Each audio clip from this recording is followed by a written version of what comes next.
Hi, it's Dwyer, gamblersadvisory.com. You have a great play on the board right now that I don't think is going to be there much longer. And if you're like me and you're just looking for great plays, I think it's something you need to take a look at right now. Um, Not in the NFL.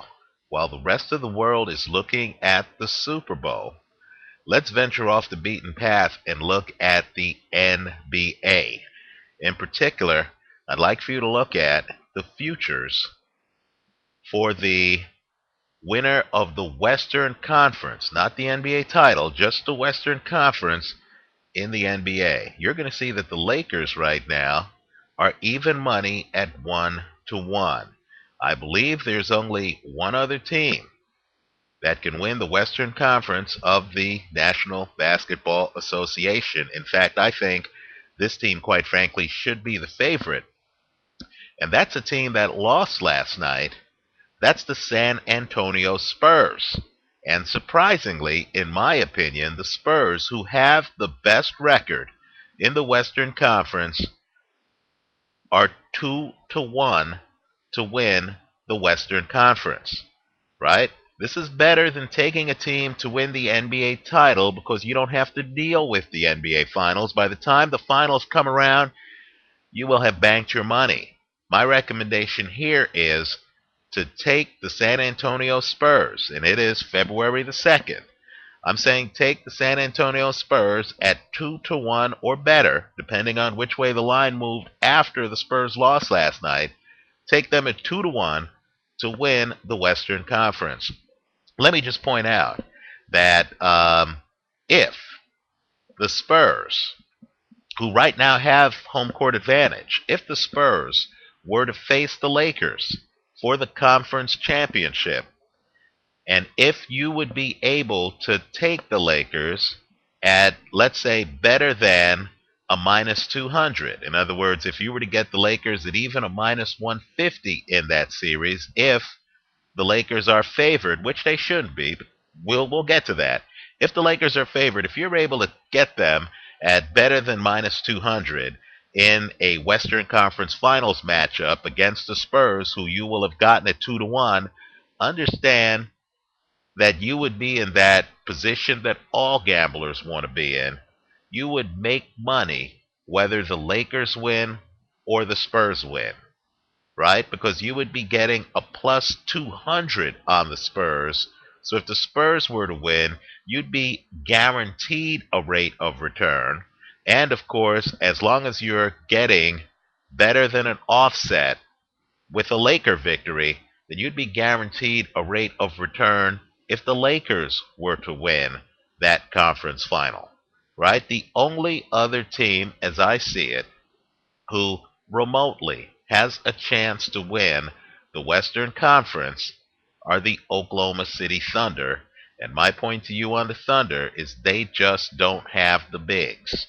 They just don't have the power big men, right? Center and power forward to compete with what the Spurs have and with what the Lakers have, right? Let me also make another point, too.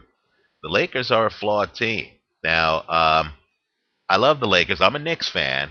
But, of course, I don't know what the Knicks have been doing in the draft. I look at the Lakers and I see New Yorkers left and right? I see Lamar Odom, who, raised in Queens. I see Ron Artest. The Knicks years ago picked Marcel Lampe over Ron Artest. Ridiculous. But let's just say this. The Lakers have a lot to like. Here's the problem. Jerry West, who used to be the Laker GM, nobody knows the Lakers like Jerry West, right? Jerry West, who used to be the Laker GM, who literally was the mentor to Mitch Kupchak. He himself admitted recently that the Lakers are too old.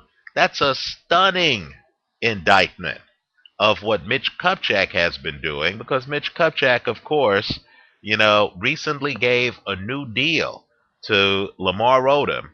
Mitch Kupchak, of course, signed Ron Artest, and I want you to compare and contrast Ron Artest's career numbers, where he used to average 15 a game, with his current numbers for this year. I would say Artest is in decline. And then, of course, Kupchak this offseason picked up Steve Blake, older player, picked up Matt Barnes, and neither Blake nor Barnes is injured, but neither of the guys has been an active contributor, a real big contributor this year. So even Laker great Magic Johnson is now chiming in and saying, hey, the Lakers need to make another move. We're almost at the All-Star break. Let's say the Lakers make another move. They're certainly not going to have the chemistry that DeJuan Blair, Tim Duncan, Manu Ginobili, Tony Parker, all of whom played together last year, Richard Jefferson, will have come playoff time. So I feel that at a minimum, Spurs are big time competition for the Lakers. I think one of the secrets to betting, and I know this is outside the box, outside the orthodoxy, is that a great way to make money off the casinos is by figuring out the futures market early. That's where you can get leverage picking favorites and excellent teams. And all I'm saying is this.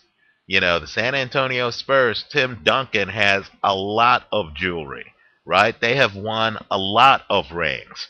You give them home court advantage against any team in the Western Conference, and I believe we all know that the Spurs are not going to be a big underdog, certainly not the kind of underdog that right now is being reflected in the mispriced futures market, which has the Spurs at 2-1 just to win the conference.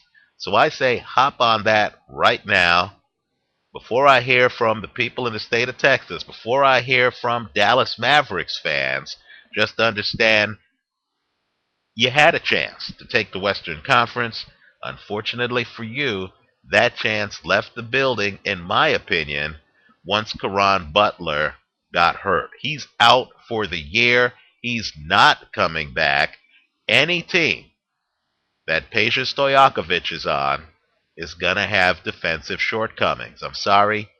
This is online. We tell it like we believe it is. I'm not a mainstream media outlet trying to coddle NBA players. When Peja Stojakovic starts playing defense, that'll be the first time I've noticed Peja playing defense. So I just don't think Dallas has the horses to run the race. Teams like Denver, you know what? Every day I'm hearing some different team that Carmelo Anthony wants to be traded to. I just think that Denver is in disarray. Carmelo probably won't be there much longer. I think they're going to start rebuilding awfully soon. The Portland Trailblazers, their chances of winning the Western Conference, I believe, left the building when Brandon Roy's career left the building, right? Brandon Roy is having knee problems. Those knee problems are chronic. I don't see Brandon Roy ever getting back to who he was. And then, of course, these other teams who look promising, teams like the Clippers. You know what? I love seeing Blake Griffin slam dunks on SportsCenter like everybody else. Unfortunately, that team is below 500. They can't be taken seriously. I like Utah, but Utah needs to start winning on the road. Some of these other teams, Memphis, they're an up-and-coming team. Unfortunately, they're up and coming, right? They're not there. San Antonio is. I think the Western Conference Finals is going to come down to San Antonio against the Lakers. My point to you is by locking in San Antonio today at 2-1, you'll be able to hedge it if you want when that matchup actually takes place. I think it's a great play. That's why I'm making this video. Let me know what you think. Leave your comments for me here on YouTube. Leave your comments for me at Gamblers Advisory. Even visit my sports page where I'll post an occasional basketball story, and that's sportspage777.blogspot.com. Thanks for watching.